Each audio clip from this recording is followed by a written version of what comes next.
ইতিহাসে এমন একটা অদ্ভুত যুদ্ধের কথা আমরা জানি যেখানে আসল দুই প্রতিপক্ষ দেশ একে অপরের দিকে একটাও গুলি ছোড়েনি, কিন্তু তাদের সেই না ছোড়া গুলির ভয়েই প্রায় ৪৫ বছর ধরে গোটা পৃথিবী ভয়ে কাটা হয়েছিল।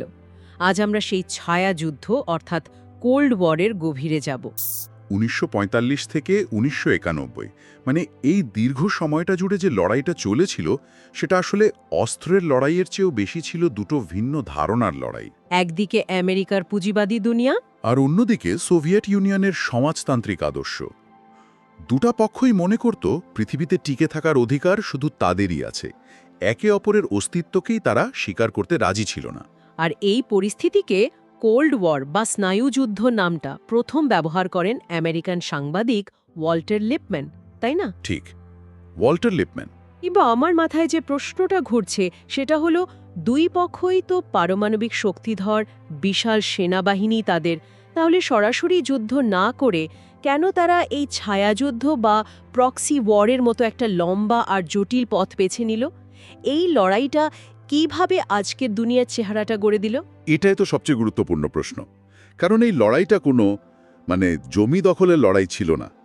এটা ছিল দুটো জীবন দর্শন বা ওয়ার্ল্ড ভিউয়ের সংঘাত। আচ্ছা। আমেরিকা চাইতো পুরো বিশ্ব তাদের মতো করে চলুক, সোভিয়েত ইউনিয়নও ঠিক সেটাই চাইতো। যখন দুটো পক্ষই জানে যে সরাসরি যুদ্ধ মানে পৃথিবীর ধ্বংস, তখন তারা লড়াইয়ের জন্য অন্য পথ খোঁজে।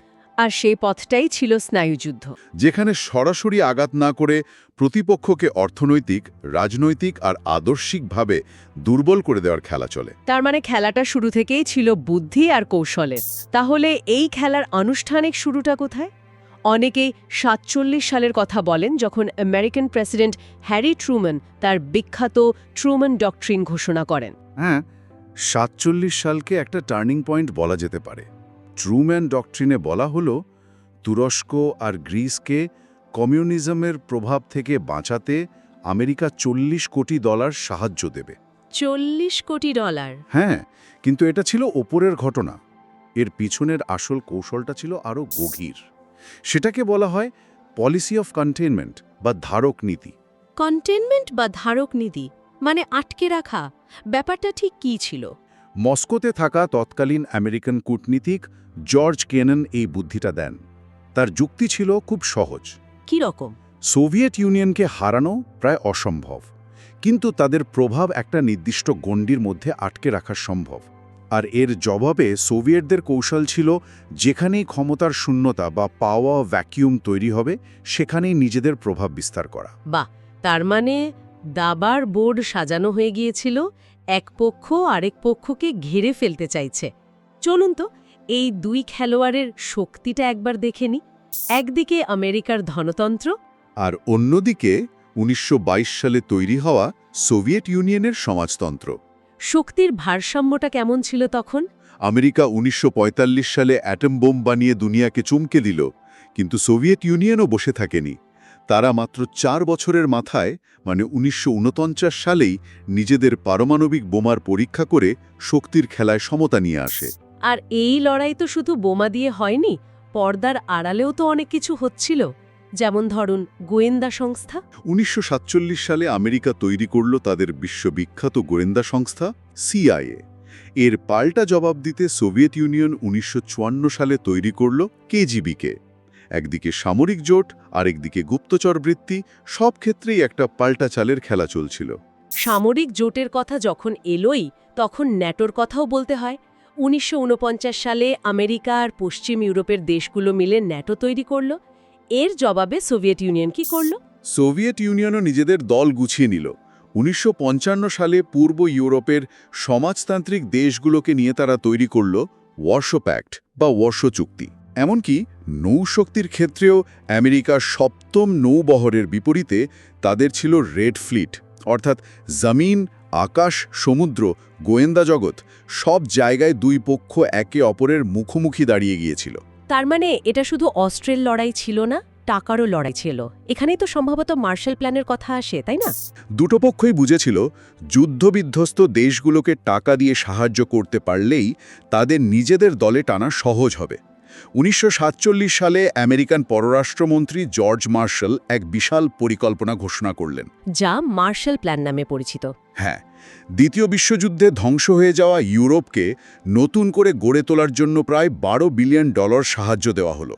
শুনতে তো খুব মানবিক একটা উদ্যোগ মনে হচ্ছে, কিন্তু এর পেছনেও কি কোনো কৌশল ছিল? মানে এটা কি মানবিক সাহায্যের আড়ালে এক ধরনের অর্থনৈতিক অস্ত্র ছিল? অবশ্যই এর একটা পরিষ্কার রাজনৈতিক উদ্দেশ্য ছিল। পশ্চিম ইউরোপের দেশগুলো যদি অর্থনৈতিকভাবে শক্তিশালী হয়ে ওঠে, তাহলে তারা আর সোভিয়েত ইউনিয়নের সমাজতন্ত্রের দিকে ঝুঁকবে না। এখানে একটা মজার ব্যাপার হলো, এই সাহায্যের সবচেয়ে বড় ভাগ, প্রায় 26% পেয়েছিল ব্রিটেন, আমেরিকার সবচেয়ে কাছের বন্ধু। বোঝাই যাচ্ছে বন্ধুত্ব টিকিয়ে রাখারও একটা দাম আছে। সোভিয়েত ইউনিয়ন তো একটা বসে বসে দেখতে পারে না, তাদের তো একটা পাল্টা চাল দিতেই হবে। এবং তারা ঠিক তাই করল। 1947 সালেই সোভিয়েত পররাষ্ট্রমন্ত্রী মলোটভ পাল্টা মলোটভ প্ল্যান ঘোষণা করলেন। উদ্দেশ্য ছিল পূর্ব ইউরোপের সমাজতান্ত্রিক দেশগুলোকে আর্থিক সাহায্য দিয়ে নিজেদের নিয়ন্ত্রণে রাখা। শুধু প্ল্যান নাকি আরও কিছু ছিল? আরও ছিল, এই সমাজতান্ত্রিক ব্লকটাকে প্রাতিষ্ঠানিকভাবেও শক্তিশালী করা হলো। 1947 সালে তৈরি হলো কমিনফর্ম, আর 1949 সালে কমিকন বা কমেকন নামে একটা অর্থনৈতিক জোট। তার মানে স্নায়ুযুদ্ধের প্রভাব শুধু ইউরোপে থেমে থাকেনি, এটা সারা বিশ্বে ছড়িয়ে পড়ছিল। আর এর পেছনের আমেরিকান তত্ত্বটা ছিল খুব ইন্টারেস্টিং। তৎকালীন পররাষ্ট্রমন্ত্রী জন ফস্টার ডালাস একটা থিওরি দিয়েছিলেন, পাওয়ার ভ্যাকিউম থিওরি বা শক্তিশূন্যতা তত্ত্ব। শক্তিশূন্যতা তত্ত্ব, এটা আবার কি? তত্ত্বটা অনেকটা পাড়ার খালি মাঠের মতো। যদি একটা দল সেখানে খেলা শুরু না করে, তাহলে অন্য দল এসে ঠিকই মাঠটা দখল করে নেবে। আমেরিকার ভয় ছিল, যেখানেই ব্রিটিশ বা ফরাসিদের মতো পুরনো শক্তিগুলো দুর্বল হয়ে সরে যাবে, সেই খালি জায়গায় সোভিয়েত ইউনিয়ন ঢুকে পড়বে। তাই কমিউনিজম আসার আগেই সেই শূন্যস্থান আমেরিকাকে পূরণ করতে হবে। আর এই তত্ত্বের উপর ভিত্তি করেই কি এশিয়া আর মধ্যপ্রাচ্যীয় বিভিন্ন জোট তৈরি হয়েছিল? এই তত্ত্বের ভিত্তিতেই 1954 সালে দক্ষিণ পূর্ব এশিয়ায় কমিউনিজমের বিস্তার ঠেকাতে তৈরি হলো সিটো, যার সদস্য পাকিস্তানও ছিল। হ্যাঁ, একইভাবে 1955 সালে মধ্যপ্রাচ্যে তৈরি হলো বাগদাদ চুক্তি, যা পরে সেন্টো নামে পরিচিত হয়। যদিও 1979 সালে ইরানে ইসলামিক বিপ্লবের পর সেন্টো ভেঙে যায়। তাহলে বোঝা যাচ্ছে দুই পক্ষই নিজেদের দল গুছিয়ে নিল, দাবার বোর্ড সাজানো শেষ। এখন প্রশ্ন ছিল, প্রথম চালটা কে দেবে? আর সেই চালটা এলো এশিয়ার এক কোণায়, কোরিয়াতে। হ্যাঁ, 1950 সাল থেকে 1953 পর্যন্ত চলা কোরিয়া যুদ্ধ ছিল স্নায়ুযুদ্ধের প্রথম বড় ধরনের হট মোমেন্ট। হট মোমেন্ট কেন? কারণ এখানে সরাসরি যুদ্ধ হয়েছিল। 1945 সালের পর কোরিয়াকে 38 ডিগ্রি অক্ষরেখা বরাবর দুই ভাগে ভাগ করা হয়। উত্তর অংশ থাকলো সোভিয়েত সমর্থনে আর দক্ষিণ অংশ আমেরিকার। 1950 সালে উত্তর কোরিয়া দক্ষিণে আক্রমণ করে বসলে যুদ্ধ শুরু হয়ে যায়। এটাও তো তাহলে এক ধরনের প্রক্সি ওয়ার ছিল, তাই না? অবশ্যই, এটা ছিল একটা ক্লাসিক প্রক্সি ওয়ার, যেখানে উত্তর কোরিয়ার পেছনে সোভিয়েত ইউনিয়ন আর চীন এবং দক্ষিণ কোরিয়ার পেছনে আমেরিকা ও তার মিত্ররা লড়াই করছিল। আর এই বিভেদ আজও মেটেনি। আর ইউরোপে এই বিভাজনের সবচেয়ে বড় প্রতীক তো ছিল বার্লিন প্রাচীর। নিঃসন্দেহে 1961 সালে পূর্ব জার্মানি হঠাৎ করে 155 কিলোমিটার লম্বা এই প্রাচীর তুলে দেয়। উদ্দেশ্য ছিল খুব পরিষ্কার, পূর্ব বার্লিনের সমাজতান্ত্রিক ব্যবস্থার অধীনে থাকা মানুষজন যেন পালিয়ে পশ্চিম বার্লিনের পুঁজিবাদী জৌলুসের দিকে যেতে না পারে। এই দেয়ালটা যেন স্নায়ুযুদ্ধের বিভাজনকে ইট সিমেন্ট দিয়ে গেঁথে দিয়েছিল। কিন্তু যে মুহূর্তে পুরো পৃথিবী প্রায় ধ্বংসের মুখে চলে গিয়েছিল, সেটা তো ছিল 1962 সালের কিউবার মিসাইল সংকট। ইতিহাসবিদরা বলেন, মানবজাতি পারমাণবিক যুদ্ধের এতটা কাছাকাছি আর কখনো আসেনি। ফিদেল কাস্ত্রোর বিপ্লবের পর কিউবা সমাজতান্ত্রিক দেশ হয়ে গেলে সোভিয়েত ইউনিয়ন সেখানে পারমাণবিক মিসাইল বসিয়ে দেয়। আমেরিকার একেবারে দোরগোড়ায়, ফ্লোরিডা থেকে মাত্র 90 মাইল দূরে। পুরো বিশ্ব ভয়ে নিঃশ্বাস বন্ধ করে রেখেছিল। এই ভয়ঙ্কর পরিস্থিতি থেকে বিশ্ব বাঁচল কিভাবে? শেষ পর্যন্ত পর্দার আড়ালে একটা বোঝাপড়া হয়। আমেরিকা কথা দেয় যে তারা তুরস্ক থেকে তাদের মিসাইল সরিয়ে নেবে, আর তার বিনিময়ে সোভিয়েত ইউনিয়ন কিউবা থেকে মিসাইল সরিয়ে নেয়। আচ্ছা, কিউবার গুয়ান্তানামো বে এলাকাটা কিন্তু সেই 1903 সাল থেকে আমেরিকার ইজারায় রয়েছে। এটা তো একটা অদ্ভুত ব্যাপার। মানে চরম শত্রুতার মাঝেও আমেরিকা কিউবার মাটিতে নিজেদের একটা ঘাঁটি রেখে দিয়েছিল। হ্যাঁ, এবং আজও সেটা আছে। তবে কিউবার সংকট দুটো পক্ষকেই একটা বড় শিক্ষা দিয়েছিল। তারা বুঝতে পেরেছিল একটা ছোট ভুল বোঝাবুঝিতেই পুরো পৃথিবী ছাই হয়ে যেতে পারে। এরপরে কি সেই বিখ্যাত দাতাত বা উত্তেজনা কমানোর পর্বটা শুরু হয়? 1962 থেকে 1979 পর্যন্ত সময়টাকে ফরাসি শব্দে দাতাত বা উত্তেজনা প্রশমন বলা হয়। পারমাণবিক যুদ্ধের অত কাছাকাছি যাওয়ার পর দুই পক্ষই যেন কিছুটা দম ফেলার সুযোগ খুঁজছিল। এই সময়েই ওয়াশিংটন আর মস্কোর মধ্যে সরাসরি কথা বলার জন্য বিখ্যাত হটলাইন চালু করা হয়। আর অস্ত্র কমানোর চুক্তিগুলোও তো এই সময় হয়। হ্যাঁ, পারমাণবিক অস্ত্র কমানোর জন্য সল্ট 1 এবং সল্ট 2 এর মতো চুক্তি নিয়ে কথাবার্তা শুরু হয়। কিন্তু এই শান্তির পর্ব তো বেশি দিন টিকল না। 1989 সালে এমন কি হলো যে আবার উত্তেজনা বাড়ল? 1979 সালে সোভিয়েত ইউনিয়ন আফগানিস্তান আক্রমণ করে বসে, আর এটাই ছিল দাতাত পর্বের শেষ। এই যুদ্ধটা সোভিয়েত ইউনিয়নের জন্য একটা বিরাট ভুল ছিল। অনেকেই তো আফগান যুদ্ধকে সোভিয়েত ইউনিয়নের ভিয়েতনাম বলে থাকেন। বলাটা ভুল হবে না, এটা ছিল সোভিয়েত ইউনিয়নের জন্য একটা ফাঁদ। আমেরিকা সরাসরি যুদ্ধ না করে পাকিস্তান আর সৌদি আরবের মাধ্যমে আফগান মুজাহিদদের অস্ত্র আর টাকা দিয়ে সাহায্য করতে শুরু করে। আর যুদ্ধটা চলেছিল প্রায় 10 বছর। ঠিক 10 বছর ধরে চলা এই যুদ্ধ সোভিয়েত অর্থনীতিকে ভেতর থেকে একেবারে পঙ্গু করে দেয়। আর এই অর্থনৈতিক চাপই কি সোভিয়েত ইউনিয়নের পতনের রাস্তা তৈরি করে দিয়েছিল? অনেকটাই। এই পরিস্থিতি সামাল দিতে 1887 সালে নতুন সোভিয়েত নেতা মিখাইল গর্বাচেভ দুটো বিখ্যাত নীতি আনেন।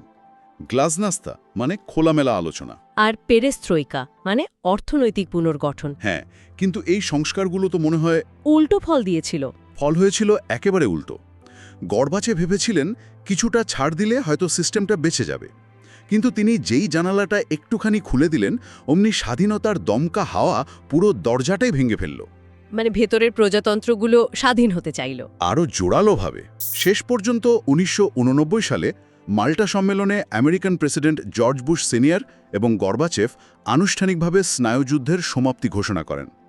এর কিছুদিন পরেই বার্লিন প্রাচীর ভেঙে ফেলা হয়, যা ছিল এক ঐতিহাসিক মুহূর্ত।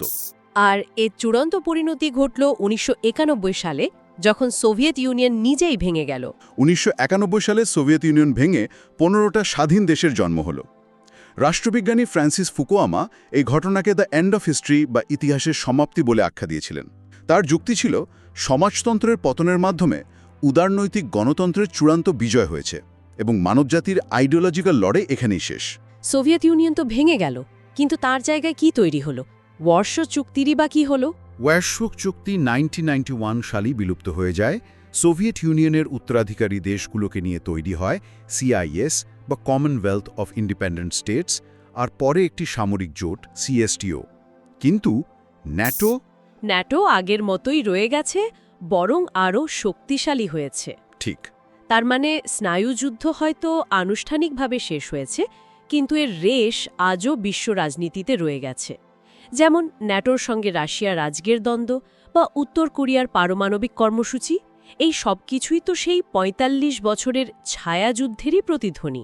আর এখানে ফুকুয়ামার তত্ত্বটা নিয়ে প্রশ্ন ওঠে, স্নায়ুযুদ্ধ যদি দুটি আদর্শের লড়াই হয় আর তার সমাপ্তি যদি একটির বিজয়ের মাধ্যমে হয়েই থাকে, তাহলে আজকের বিশ্বে যখন আমরা নতুন করে বিভিন্ন শক্তির সংঘাত আর আদর্শের লড়াই দেখতে পাচ্ছি, তার অর্থ কি? এটা একটা বড় প্রশ্ন। ইতিহাস কি সত্যি শেষ হয়েছিল, নাকি শুধু একটা অধ্যায় শেষ হয়ে নতুন এক ধরনের সংঘাতের মঞ্চ তৈরি হচ্ছিল? এই প্রশ্নটা আমাদের ভাবায়।